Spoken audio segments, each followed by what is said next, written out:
Time now for the latest monthly market update with James Timpson, Deputy Fund Manager at Courtiers. James, June, a bit of a roller coaster? It is indeed, Leo. So we've seen continued volatility in the markets at the moment. That's due to the soaring inflation and fears of a possible recession. So the MSCI World Index, which measures global equities, that lost nearly 8% during the month, and it's now down around 18% for the year to date.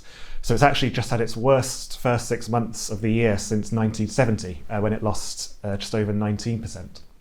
And I've also got a chart here which gives you some further insight into just how bearish the sentiment is at the moment.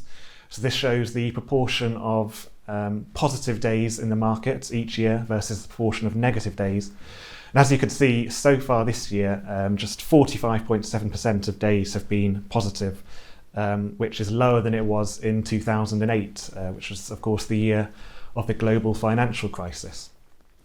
So it has been a bit of a rocky start to the year, shall we say. But even though markets are down 18% for the year to date, if you look at the last 3 years, they're still up around 25% during those 3 years. And that's even with this blip that we're seeing at the moment, and of course, the COVID crash back in 2020. So even though things are quite volatile at the moment and we're seeing losses in equity markets, it's worth reminding that in the long run, equity returns are generally positive, and this can be seen of as a blip for now. I don't know how long it will go on for. I expect volatility will be around for a while, but if history has told us anything, it's that markets will eventually recover from downturns like this.